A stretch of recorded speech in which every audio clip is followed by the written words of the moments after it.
watching E.T.N, where we don't do news, we just talk entertainment. Share and subscribe. Hey guys, welcome to Entertainment Talk Nation. This is Rob. This video, we're going to do our review for Season 1, Episode 1 of Better Call Saul. Yes, Better Call Saul. I know some of you viewers are like, wait a minute, you didn't watch Breaking Bad? Well, if you're on the nation, you know that I have watched Breaking Bad. I finally binge-watched it on Netflix. I'm still not done. I'm actually on the last season, a couple episodes in. And I'm kind of glad now because this is actually one of the characters I really liked from Breaking Bad. Him, Gus, Mike, those are like three characters I really liked. Saul Goodman, who obviously is Mr. McGill in this one, Jim McGill. And a very good episode starting off. You know, when you think about Saul from Breaking Bad, you know, he had his own sort of certain special practice. Obviously, had a lot of illegal schemes, had a good way of finding loopholes in the system. However, in this series, obviously, we're going to see Jim. I guess I'll just call him Jim because that's what he is on the show now.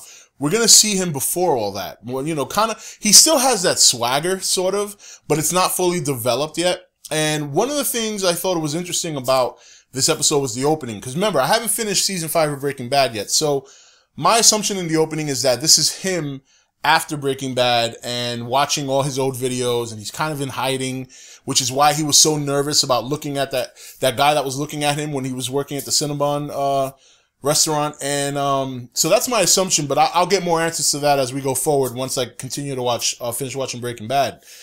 Then we go back and we see him basically a struggling lawyer, a starving lawyer. You know, he takes his time going to the courtroom. He's trying to find the best way he can to win this case. And obviously, once they showed the footage, you knew right away that just wasn't happening. So, you know, and it was really, I thought it was really cool that he went to leave the parking lot. They show Mike, a little cameo there. I'm pretty sure we'll see more of that. And, you know, and then from there, you could see, you know, what it is, what his life is like right now. His office is in the back of a nail salon. We all know that nail salon. And, you know, and he's trying to help out this gentleman named Chuck, who, is a partner at a law firm, and he wants him to liquidate his assets so he can get a big bill. Obviously, if he does that, Jim will get a big portion of that money. However, this gentleman not only wants to go back to work, but he still has a relationship with, another partner from the firm who's, you know, I think his name is Hammond. Might be wrong on that one, but, cause they only showed him briefly. And obviously, while all this is happening, Jim is still trying to develop his firm. He's still trying to develop his firm. And a couple of potential clients he had a meeting with, obviously, are, you know, turning to McGill, Hammond and McGill. And, you know, it is really a different view on Jim, or Saul, I should say, because, you know, in Walking Dead, in Breaking Bad, you know, he's kind of not only a made man with his own firm and all this money coming in and charging people 20%, but he's got swag. He knows how to get people out of trouble. This one, he not only not has that swag yet, but he's behind the 8 ball. You know, the scheme with the teen kids didn't work out too well. And I thought it was good. It was really good. It was such a different turn from what we're used to seeing. And I think that's what's going to make the show compelling, is that you're going to see a man who is working hard to make himself. He is busting tail to go out there, build his own practice, get clients, go out there, represent people.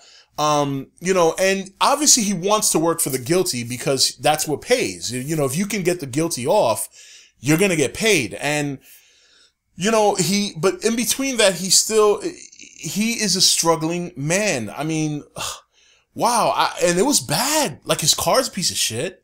You know what I mean? You know, he's got to portray that he has a secretary when he really doesn't. So, I mean, it really such a change from where we saw him in Breaking Bad. And I think that's what's going to make the show good. I think that's probably why it's got such good early praise, because it's such a different shift from what we're used to seeing this character in. And it's going to be interesting, and not only interesting, it's going to be awesome to see him build that swag that we're talking about. It's going to be awesome to see him get to where we know Saul. And we even get a hint that, you know, his name is probably not going to be Jim much longer. You know, already in this episode, Chuck told him, he said, hey, it's probably good business practice. Maybe the name, blah, blah, blah. And maybe that's how that happens. Maybe, that obviously I think that's probably what it is, really, when you think about it.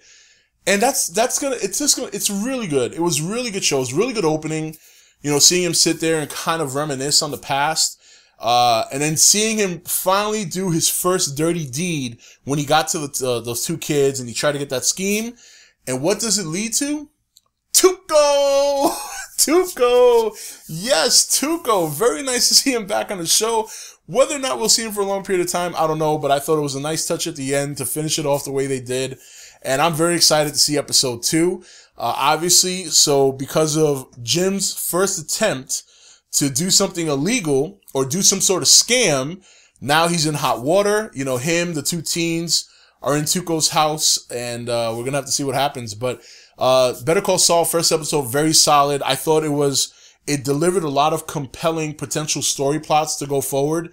Because once again, as I said, you're seeing Saul, before he was Saul, Jim, the hardworking man that is struggling to make ends meet. He's behind on his bills.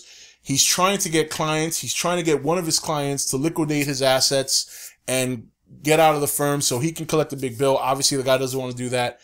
So a lot of conflict already developed in this first episode for Jim McGill, and we're going to see going forward how he handles it, what other schemes he comes up with, and whether or not Tuco is going to be his first trip into the illegal world. So we'll see. Perhaps Tuco will be his first client.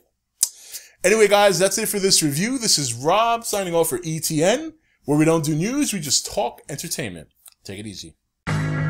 Thank you for watching E.T.N. Don't forget to comment, share, and subscribe. Join the nation's Facebook page to meet other subscribers or visit E.T.N's Facebook page and Twitter page. Links for all are in the description.